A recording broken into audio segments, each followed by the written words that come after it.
السميع العليم من الشيطان الرجيم بسم الله الرحمن الرحيم والصلاة والسلام على أشرف المرسلين سيدنا ومولانا محمد عليه الصلاة والسلام وعلى آله وصحبه وسلم تسليما. Chers frères et sœurs en islam, assalamu alaikum wa rahmatullah. Chers téléspectateurs de Nour TV, bonjour. C'est avec un grand plaisir qu'on se retrouve aujourd'hui pour honorer à cette nouvelle émission à Nour et évoquer un sujet aussi central, aussi capital, aussi important que les précédents, qui est le sujet du jour, à savoir Jamaliyatut Tawhid. Jamaliyatut Tawhid, à travers l'analyse de cette expression ou cette parole ô combien capitale et importante dans notre religion, la kalima la ilaha illallah. Nous avons choisi aujourd'hui de démarrer cette série d'émissions qui seront consacrées au Tawhid, ou ce qu'on peut appeler dans le jargon français l'unicité de Dieu, d'Allah, pour essayer de revivifier la foi de tout un chacun d'entre nous en plaçant la kalima la ilaha illallah au centre même de la vie du musulman. Chers frères et sœurs en islam, chers téléspectateurs, nous savons tous que la kalima la ilaha illallah se trouve être l'expression capitale centrale par laquelle toute personne qui doit accéder à la religion musulmane doit passer. Nous savons que dans le premier principe, selon les 5 piliers de l'islam, nous avons ce qu'on appelle la shahada, c'est-à-dire le fait d'exprimer sincèrement qu'il n'y a de Dieu qui mérite d'être adoré en vérité que Dieu, Allah subhanahu wa ta'ala, et que le prophète Muhammad alayhi salatu wassalam. Nous savons tous que dans le cadre de l'islamisation, une fois qu'une personne prononce cette expression, elle est de fait et de droit intégrée dans la communauté islamique. Mais ce qui va nous intéresser aujourd'hui dans notre propos, c'est de voir au-delà de l'expression verbale de cette kalima qui est la ilaha illallah, ou de cette jumla qui est la ilaha illallah, qu'est-ce que nous devons rechercher ou quels sont les résultats qui doivent être escomptés par son expression orale. Nous nous rendons compte aujourd'hui que beaucoup de gens entendent la ilaha illallah. Beaucoup s'expriment en disant la ilaha illallah. Mais très peu en saisissent le sens spirituel profond. Puisque normalement, au-delà d'être la parole par laquelle on s'intègre ou on est intégré dans la religion islamique, la ilaha illallah revêt une importance et une place capitale dans le cheminement spirituel de chaque musulman. La ilaha illallah, c'est l'expression qui représente le cordon d'accessibilité à cette grande communauté qu'on appelle la communauté musulmane, l'islam de manière générale. Donc, elle s'exprime selon 3 niveaux. C'est un cheminement qui s'articule autour de 3 niveaux. Le premier niveau, c'est le niveau d'appropriation par le cœur. L'appropriation par le cœur passe par la compréhension même au point de vue étymologique de la ilaha illallah. Qu'est-ce que ça signifie étymologiquement? Quels sont les sens au point de vue littéraire qu'on peut en retenir? Nous savons qu'il y a une branche dans l'islam qui traite spécifiquement de ce qu'on appelle le ilmul tawhid ou le ilmul kalam, c'est-à-dire la science qui traite de l'unicité de Dieu. Au point de vue bibliographique, beaucoup d'œuvres ont été réalisées par de grands connaisseurs. Donc cela veut dire que le musulman qui veut s'orienter dans la connaissance de la ilaha illallah, il a déjà un corpus référentiel, un corpus littéraire, un corpus constitué d'une panoplie d'œuvres. Donc s'il va et qu'il se met à la lecture, il peut en comprendre du point de vue du principe et du point de vue théorique les sens qui ressortent de la ilaha illallah. Mais est-ce la démarche qui est nécessaire et la démarche qui va englober tout le sens ou tous les sens qui doivent être compris au travers de la ilaha illallah? Je dirais que non.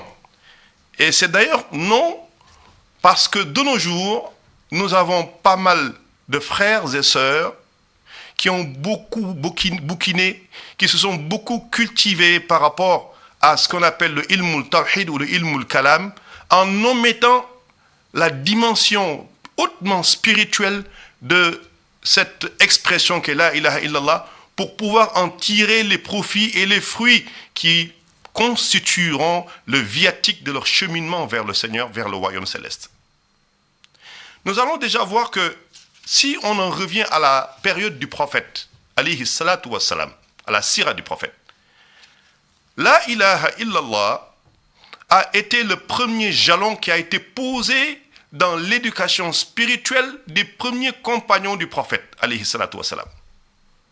13 ans ont été consacrés dans la première phase d'islamisation de Ardul Hijaz à la Mecque à l'apprentissage et à l'enseignement de la ilaha illallah. 13 ans. Et on va se rendre compte que ces 13 ans-là ont été la période la plus difficile dans le cadre de la mission prophétique mohammedienne, du prophète Mohammed alayhi salatu wassalam. Parce que durant ces 13 ans, le prophète n'a pas prêché la prière. Il n'a pas prêché le jeûne du mois de Ramadan. Il n'a pas prêché la zakat. Il n'a pas prêché le hajj à la Mecque.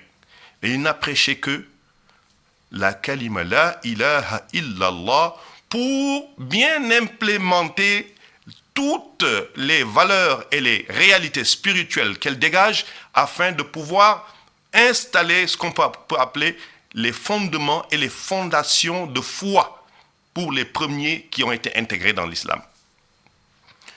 Au terme de ce travail, nous avons vu que, quelle que soit la difficulté et l'adversité qui a été la leur par rapport aux mécréants qui étaient à la Mecque, on a réussi, ou le prophète a réussi, à mettre en place un nouveau type de personnage, d'individu, caractérisé par des caractères qui sont non seulement nobles, mais qui frisent à la limite les caractères de ceux qui peuplent le monde céleste, je veux dire les anges. Ça veut dire que par la méthodologie de la suhba, le compagnonnage, le prophète Mohammed alayhi salatu wassalam a inculqué, a implémenté, a enseigné par la pédagogie de l'action et par la pédagogie de l'appropriation de la religion ce qu'on appelle l'unicité de Dieu. Donc, ça a pu permettre à ces gens ou à ces compagnons, qu'Allah soit satisfait d'eux, par le biais de l'appropriation des 3 niveaux de prise en compte de la ilaha illallah. Le premier niveau qui est un niveau intérieur, appropriation par le cœur, avoir une foi sincère basée sur des éléments factuels. Le dire après dans la bouche que point de divinité qui mérite d'être accepté, d'être adoré, excepté Allah, du moins. Et le 3e niveau, les comportements ou les formes d'attitude au niveau de la vie sociale, de la vie de manière globale de l'homme, où on verra donc le passage d'un niveau profane à un niveau sanctifié, un niveau sacré. C'est-à-dire, on est en face d'hommes qui pratiquent l'islam, mais avec des vertus hautement éminentes, avec une forme de comportement, d'ascèse, de pratique. Mais quand on les regarde, on a l'impression d'être en face d'anges. Donc ça veut dire que si on se réfère à cette période de 13 années, où il n'y a pas eu de prière ni de jeûne, il n'y a eu que l'enseignement de la ilaha illallah. Ça doit nous faire conscientiser ou nous ramener à la conscientisation que nous devons faire un update ou une mise à jour de la ilaha illallah. Aujourd'hui, chers frères et sœurs en islam, nous le prononçons quand on fait le azan, nous le prononçons quand on fait le zikr, nous le prononçons quand on rentre dans l'islam, mais est-ce que les fruits que ça a pu porter chez les tabi'oun et les compagnons du prophète, ces fruits-là se retrouvent aujourd'hui? Je pense que le constat, il est quand même amer. Il est amer car si on s'en tient à la finalité de cette période de 13 années du prophète Mohammed avec ses compagnons, la ilaha illallah a transformé leur vie à travers l'orientation qu'il a donnée à leur vie. Nous savons tous que ce qui constitue ou qui caractérise la vie de l'homme, c'est que l'homme est toujours orienté par quelque chose. On vit selon un viatique. On va vers quelque chose, on s'achemine, on chemine. Mais quel est l'objet et la cible vers lequel on s'achemine? C'est ça qui est problématique. Nous savons tous, chers frères et sœurs en islam, qu'aujourd'hui, notre cheminement est beaucoup plus axé sur les choses mondaines et terrestres. Il y en a qui sont plus ou moins intéressés par la richesse. D'autres sont intéressés par les belles femmes. D'autres sont intéressés par le matériel. Au point où, du matin au soir dans les 24 heures, notre temps est rythmé par cette quête. En oubliant l'essentiel ou le fondement de notre création et pourquoi Allah nous a amenés sur terre. Chers frères et sœurs en islam, donc si nous faisons un bilan de ce qui vient d'être dit, nous pouvons dire que l'expression La ilaha illallah est la porte d'entrée, le code secret par lequel on vient taper à la porte du royaume céleste. Nous pouvons dire que La ilaha illallah, c'est le viatique qui doit permettre à l'homme de pouvoir s'orienter vers rien d'autre que Allah. Cela est d'autant plus important que si nous venons à expliquer la nature originelle de l'homme, pour dire que La ilaha illallah a changé la vie des compagnons du prophète,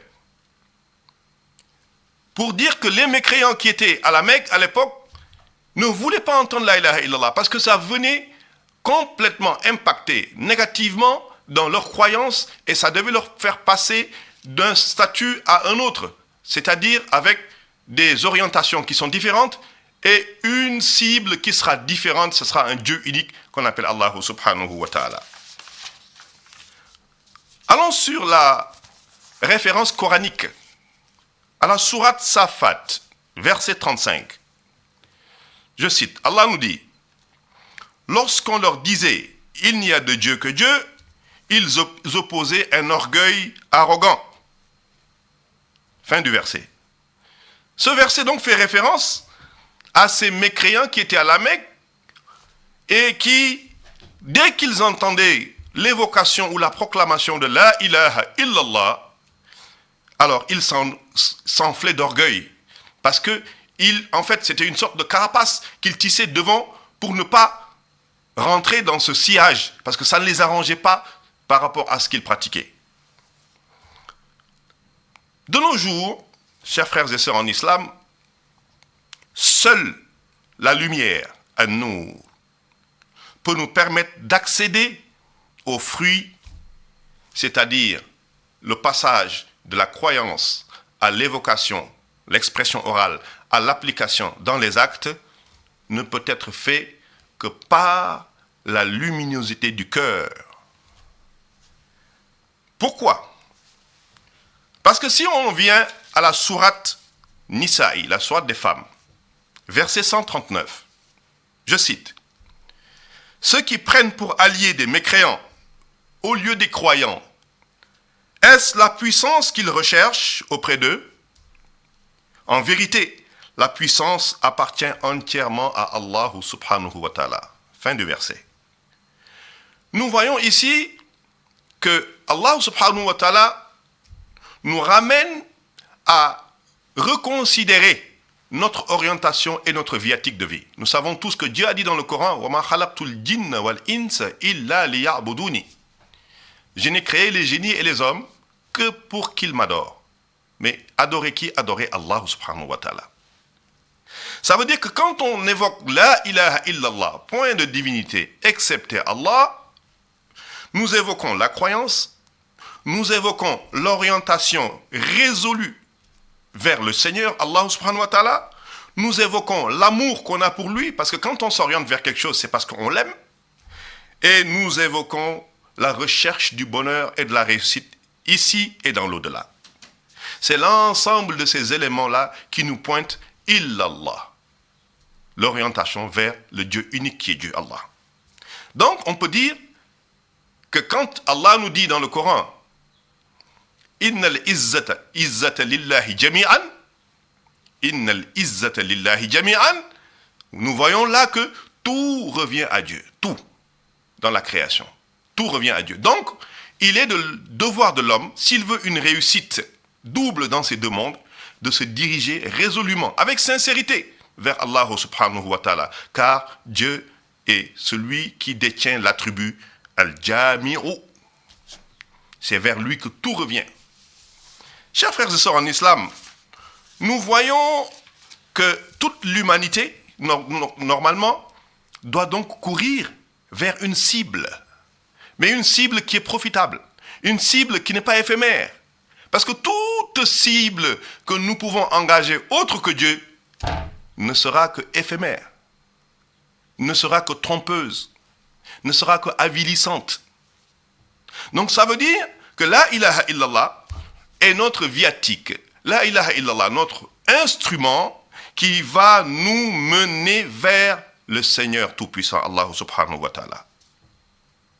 À partir de ce moment-là, nous pouvons dire que la vie commence à avoir un sens. Parce que le viatique, c'est un viatique où quand nous arriverons à bon port, tout ce qu'on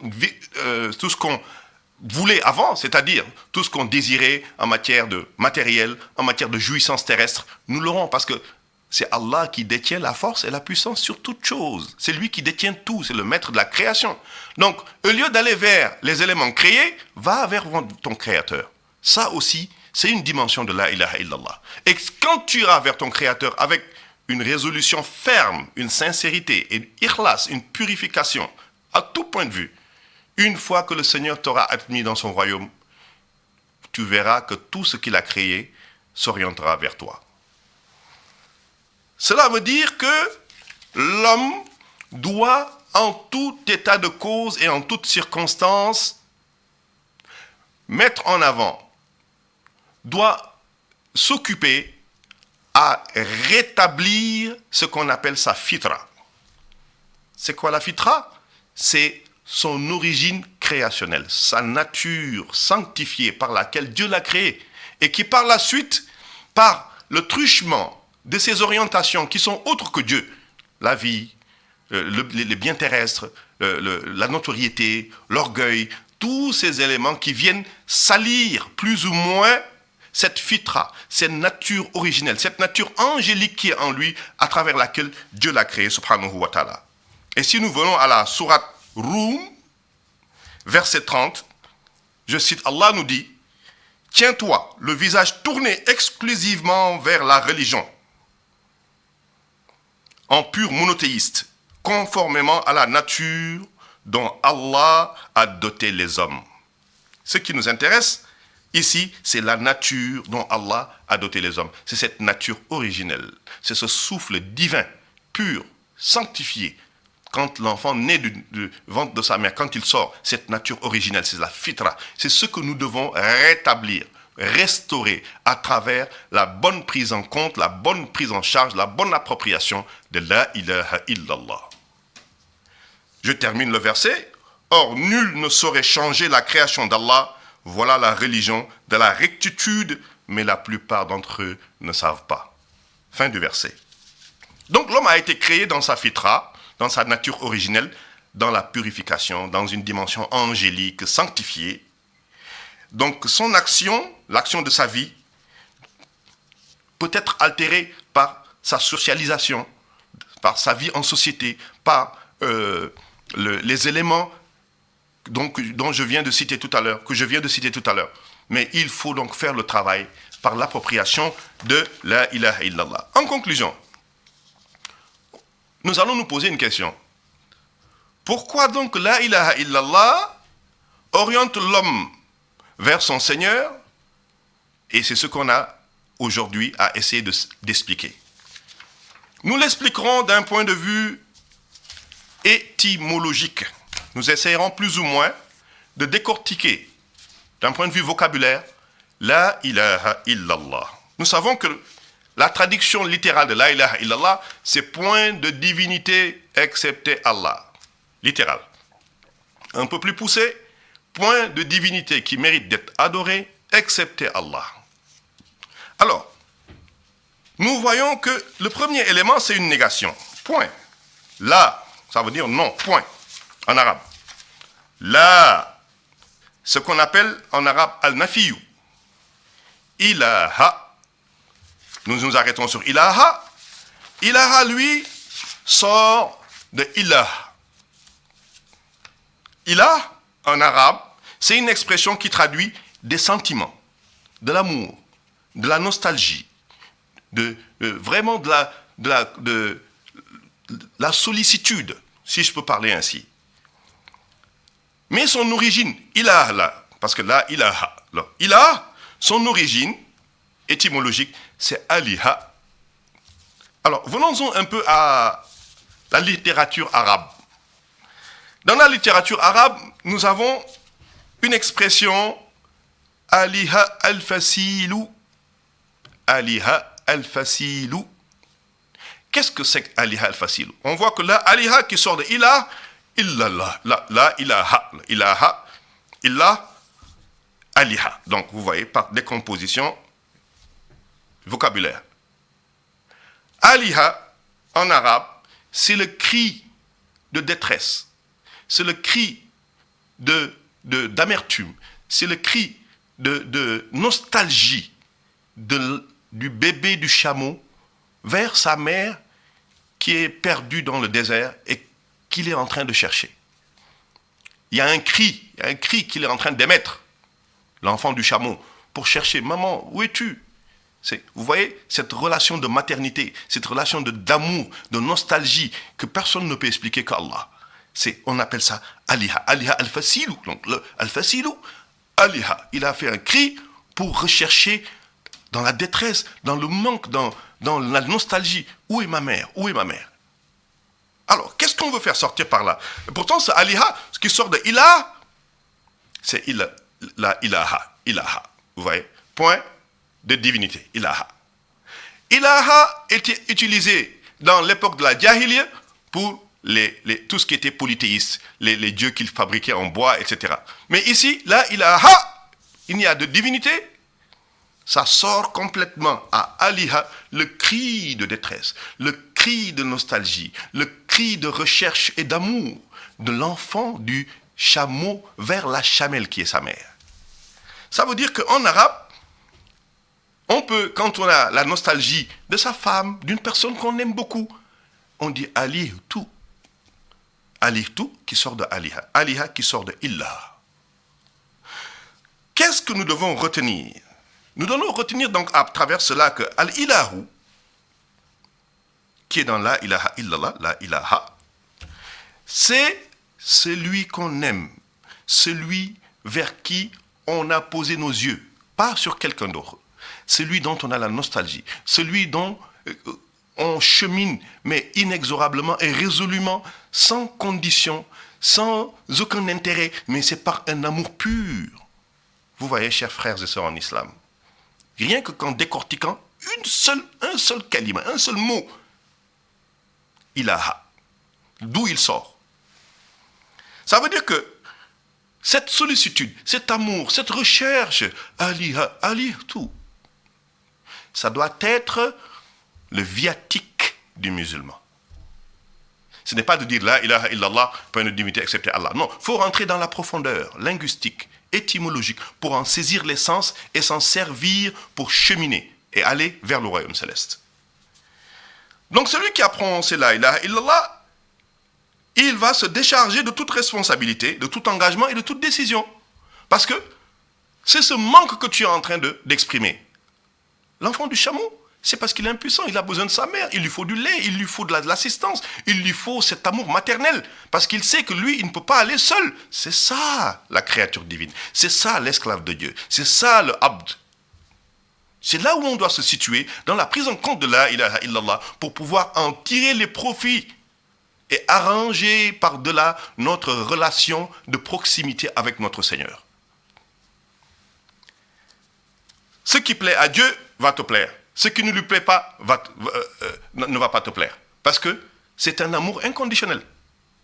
C'est un amour qui n'a pas de bases qui sont dictées par les intérêts. C'est ce qu'on appelle l'amour pur. C'est pour ça qu'on dit en général que quand on base une amitié sur Dieu, c'est une amitié qui perdure. Parce que Dieu ne finit pas. Mais quand c'est basé sur l'intérêt, notamment les intérêts matériels et terrestres, une fois qu'il y a anguille sous roche à ce niveau, mais tout se gaspille. Nous sommes toujours dans cette définition de la ilaha illallah à travers ilah et aliha en disant que cette sollicitude, c'est de dire à Dieu, tu es le maître de la création. Tu es le seul qui mérite d'être craint. Tu es le maître absolu. Tu es celui que nous aimons. Donc nous avons dans cette parole un pacte qui se met en place entre l'esclave et son maître, dont le fil conducteur est l'amour, qu'on appelle al-mahabba en arabe. Et le Coran nous enseigne que cet amour-là n'est orienté que vers Allah et son prophète. Quand on va dans Al-Ahdari, on vous dit vous ne devez être ou aimer que pour Allah. Vous ne devez détester que pour Allah. Mais ne détestez pas l'être lui-même, parce que c'est une création de Dieu, c'est une œuvre divine. Mais tu détesteras son caractère à cause de ce que Allah a prescrit et ce qu'il a interdit. Min ghayri haqqi shar'iyyin. Donc, aliha sort aussi d'un autre terme arabe, tahayyara. Tahayyara, c'est quoi? C'est une sorte d'ivresse qui est liée à l'amour. Quand on aime, on ne voit plus rien. Et c'est d'autant plus vrai que des fois, nous voyons des hommes physiquement bien bâtis, forts physiquement, mais qui sont devant une femme qu'il aime, il devient faible. Au point où tout ce que la femme veut, il va courir. Même s'il n'a pas, il va contracter les dettes. Rien que pour lui faire plaisir. Pourtant, la femme ne lui a pas forcé. Mais c'est l'amour. Pourtant, lui, physiquement, il est beaucoup plus fort que la femme. Il peut... voilà. Mais c'est cet amour-là qui le rend dans une sorte de faiblesse qui l'enivre jusqu'à ce qu'il ne voit plus rien. Qu'on dit, le cœur a ses raisons que la raison ne connaît pas. Dans le jargon habituel. Donc, cette alihala sort aussi de tahayyara.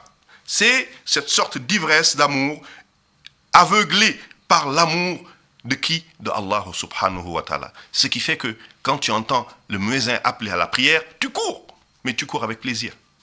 Quand tu dois faire ta prière, tu es une femme, tu dois la faire à la maison, tu ne le fais pas parce que c'est une contrainte, parce qu'on te menace que si tu ne pries pas, tu iras en enfer. Non, tu le fais par amour. Vous voyez, la ilaha. On n'est pas encore arrivé à illallah. C'est amour aveuglé, tahayyara. Donc, cet amour est aussi guidé par la grandeur d'Allah, la beauté d'Allah et de sa création, que celui en face de qui nous nous prosternons, nous courons vers lui, car aveuglés par sa beauté et aveuglés par la grandeur ou son incommensurabilité. Chers frères et sœurs en islam, chers frères et sœurs téléspectateurs de An-Nour, Al-Ilahu que nous venons de décortiquer signifie celui donc qui est aveuglé par l'amour, celui qui a la nostalgie, celui qui est englouti dans l'amour de Dieu, de Allah, à qui on rend sa grandeur par la servitude naturelle. C'est-à-dire qu'à partir de ce moment, comme l'homme s'était rendu disponible pour la femme à cause de l'amour, nous nous rendons disponibles pour Allah. Parce qu'on l'aime. Parce que nous l'adorons par amour. Nous ne l'adorons pas parce que nous voulons le paradis ou l'enfer. Nous ne l'adorons pas parce qu'il y a des invectives dans le Coran qui nous disent que si vous ne faites pas ça, vous risquez d'être punis. par les feux de la guerre et de l'enfer. Non. Quand on est dans la ilaha illallah, nous le voulons, nous l'aimons, nous avons sa nostalgie. Une nostalgie, une soif que rien ne peut étancher que le cheminement vers lui. Parce qu'il n'a pas de fin, subhanahu wa ta'ala. Donc cela veut dire que la ilaha illallah dans cette partie-là revêt déjà une importance dans l'appropriation de ta cible, de ton orientation, de ta prise en compte de qui tu dois adorer, qui tu dois mettre au centre de ta vie, c'est Dieu. Donc, la ilaha illallah va te donner un viatique, il te donne un cadre d'expression, de fonctionnement, de cheminement, qui est ponctué par les éléments dont je viens de parler, c'est Dieu, mais par le fil de l'amour, par la connexion de la sollicitude, la connexion de sa recherche effrénée, que la connexion de l'application de ce qu'il veut pour lui faire plaisir. C'est-à-dire que tu veux faire plaisir à ton Seigneur, ça ne va rien apporter à sa royauté, mais ça va encore plus te rapprocher de lui. Venons toujours dans les expressions de vocabulaire qui sortent de Al-Ilah. Nous avons aussi le terme Al-Walahu. Alors, Al-Walahu sort aussi d'Al-Ilahu, mais signifie la folie et la dépression qui sont consécutives à l'amour. Allahu Akbar. Tu aimes tellement que tu es devenu fou. On le dit souvent à nos épouses ou à nos maris. Je t'aime à la folie. Donc, je t'aime à la folie, c'est al-walahu. Excès d'amour. Parce que c'est une overdose d'amour, chers frères et sœurs en islam. Regardez cet univers, ô combien riche et beau, dans lequel nous devons tout faire pour baigner dedans, afin d'avoir l'agrément, la satisfaction et la proximité de Dieu. Quand on l'aura, incha'Allah ta'ala, on aura tout ce qu'on veut. Tout ce que nous recherchons dans la vie réside dans ça. Alors, en arabe, toujours dans al-walahu, cette dépression, cette folie d'amour, en arabe, on peut dire imra'atu waluhun. La femme aime son mari à la folie. C'est une expression arabe. Alors, le waluhun, là, ça sort de al-walahu, qui sort de al-ilahu, qui sort de la ilaha. Ilaha. Vous voyez, chers frères et sœurs en islam. Donc, c'est d'autant plus important et capital dans la vie du musulman que nous avons une autre expression toujours avec walahu, naqatun walihun. Naqatun walihun. La chamelle, on avait parlé de l'enfant du chameau. Cette fois-ci, on parle de la chamelle. Quand elle-même, elle cherche son enfant, c'est l'enfant qui cherchait la mère. Maintenant, c'est la mère qui cherche l'enfant. Quand la mère va chercher son enfant au milieu du désert, parce qu'elle a perdu son enfant, peut-être qu'il était parti sur un point d'eau, un pâturage, et puis après, ils se sont perdus de vue, elle va émettre un cri de détresse, un cri de manque, un cri de nostalgie, d'amour. C'est ce qu'on appelle naqatun walihun, c'est-à-dire la chamelle dont l'enfant est perdu, émet ce cri-là. Et toujours le walihun là qui sort de al-walahu, qui sort de al-ilahu, qui sort de la ilaha. Ilaha. Allahu Akbar, chers frères et sœurs en islam. En conclusion, on peut dire qu'al-ilahu traduit le sentiment qui sort du cœur. La citadelle de al-ilahu, c'est le cœur. Donc, la ilaha, point de divinité, excepté Allah. La divinité là, va la chercher là où elle doit se situer, c'est dans le cœur. Donc cet amour n'est pas conditionné par la menace, elle n'est pas conditionnée par la peur, elle n'est pas consécutive à une injonction. Non, c'est un amour sans condition, naturel, spontané, qu'on a pu décortiquer à travers ces termes arabes, donc d'un point de vue typiquement étymologique. Mais on peut se poser la question à savoir comment peut être possible ce transfert ou cette appropriation ou cette perception dans la définition de ilaha, al-ilah, qui désigne l'amour, qui désigne la nostalgie, qui désigne les sentiments éperdument fous, si on peut parler comme ça. Comment est-ce qu'on peut y arriver? Quels sont les cœurs qui peuvent y arriver? Ben, ce sont les cœurs qui ont reçu le Nour. Et notre émission An-Nour. Ce sont les cœurs dont la flamme a été ravivée, la flamme a été allumée. À partir de ce moment, l'homme pourra se diriger vers son Seigneur. Voilà pourquoi An-Nour est capital dans le cheminement de l'homme vers le royaume céleste. Il faut toujours essayer d'allumer cette lumière-là. Il ne faut pas s'arrêter aux aspects cultuels, gestuels, corporels. Il faut vérifier, il faut auto-évaluer l'intérieur. C'est important dans le cheminement. Donc cette lumière pousse l'homme à une prise de conscience. C'est lui qui va raviver, c'est lui qui va le conscientiser, c'est lui qui va plus ou moins ramener cet amour-là, cette nostalgie-là, pour lui faire savoir que l'essentiel n'est pas dans l'orientation des choses terrestres, des choses du monde, mais vers le créateur du monde et des choses terrestres, le créateur Allah subhanahu wa ta'ala. Et que seul Dieu, seul Allah, mérite l'amour véritable. Si tu aimes, aime Dieu. Parce que même tu as un amoureux, une amoureuse, on sait qu'on ne le souhaite pas. Il y a des mariages qui se font entre des personnes qui ont exprimé un amour fou devant tout le monde, mais qui peut se finir ou qui peut terminer par le divorce. Mais quand tu t'adosses à Allah par amour, Allah ne te laissera jamais tomber. Dieu ne laisse jamais tomber sa créature. Donc c'est lui qui mérite d'être aimé. Et cette forme maintenant d'amour, cette forme de consécration, on se consacre à chercher l'agrément de Dieu par amour, on cherche à lui plaire. C'est ça même qui est la quintessence même de notre religion qu'on appelle Al-Islam. Parce que Al-Islam, c'est lui qui se soumet à la volonté de Dieu. Mais vous voyez que la soumission, c'est un cheminement. Allahu Akbar, chers frères et sœurs en islam. Cela nous conforte dans la position que la religion, c'est un cheminement. La religion, c'est de la sincérité, c'est de la purification intérieure. Chers frères et sœurs en islam, nous voyons parfaitement ici que le musulman doit tout faire pour que son kalima la ilaha illallah, son expression la ilaha illallah soit inscrit dans la bonne direction.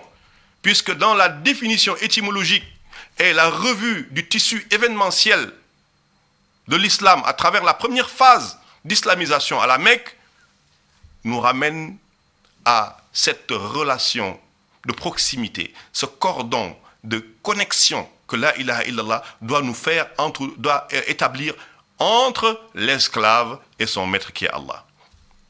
Mais nous voyons que ça ne s'arrête pas à la ilaha, c'est illallah. Illallah, point de divinité qui mérite d'être adoré par amour, qui mérite d'être adoré par nostalgie, par quête, par cheminement. Illallah, que Allah. Qui est Allah? Pourquoi on n'a pas dit Illa al-Hayyu? Pourquoi on n'a pas dit Illa al-Qayyum? Pourquoi on n'a pas dit Illa al-Razaq? On a dit Illallah, on a utilisé Ismu Zat Allah subhanahu wa ta'ala. On va s'arrêter là un peu pour décortiquer, pour savoir pourquoi. Parce que Allah subhanahu wa ta'ala, c'est le nom de Dieu qu'on appelle Lafzul Jalaliyati. C'est le nom de Dieu qui englobe la quintessence même de la réalité divine. L'ensemble des 99 attributs d'Allah qui jouent des rôles particuliers et qui représentent la manifestation divine vis-à-vis de la création se déversent tous dans Allah subhanahu wa ta'ala. Allah englobe l'ensemble de ces noms de Dieu-là, l'ensemble des 99 noms de Dieu. C'est pour cela que Allah, dans la grammaire arabe, ne peut pas être au pluriel. On ne peut pas accorder Allah au pluriel. Les autres attributs, tous, il y a le pluriel, il y a le singulier. Mais Allah ne peut être accordé qu'au singulier dans la langue arabe. Et d'ailleurs, Allah, ce n'est pas étymologiquement une langue qui est arabique. Personne ne sait ce que c'est Allah d'un point de vue de l'origine. Allah, c'est Allah. Et c'est Allah qui désigne sa nature et son essence dans sa perdurabilité, dans son éternité, dans son essence profonde. Que ce soit dans la prééternité, que ce soit dans la vie actuelle, que ce soit dans l'éternité. C'est Allah qui englobe l'ensemble des formes de manifestation du Seigneur Allah subhanahu wa ta'ala. Et c'est ça qu'il faut comprendre quand on dit « Illallah », excepté Allah subhanahu wa ta'ala. Ça veut dire que notre orientation, ça veut dire que notre sollicitude, notre cible, ça doit être Allah. Chers frères et sœurs en islam, si nous faisons un bilan, nous voyons que la kalima la ilaha illallah, ou l'expression la ilaha illallah, est une expression orale. On le dit avec la bouche. Mais qui doit tirer un fondement sincère, purifié, du cœur. Une fois qu'il est tiré du cœur, comprendre les expressions qui composent la ilaha illallah. Point de divinité, illallah, excepté Allah.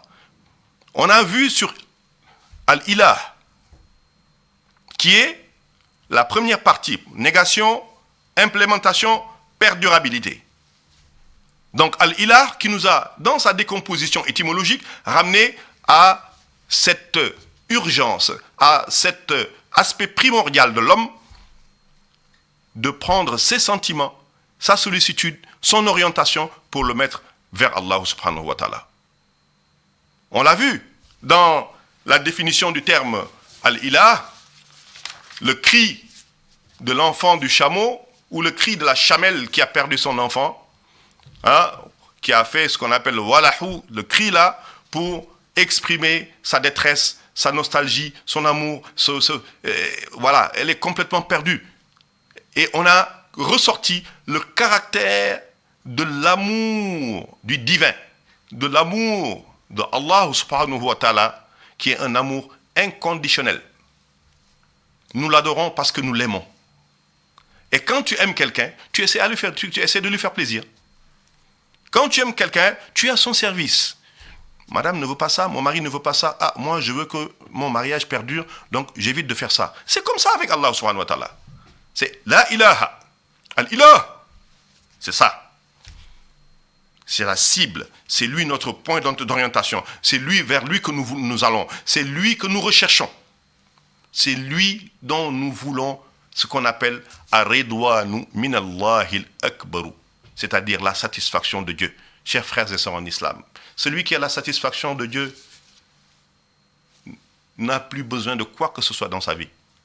Parce que la satisfaction de Dieu n'a ni début ni fin. Le paradis, c'est une créature de Dieu. L'enfer, c'est une créature de Dieu. Mais la satisfaction d'Allah, elle est liée à son naissance originelle.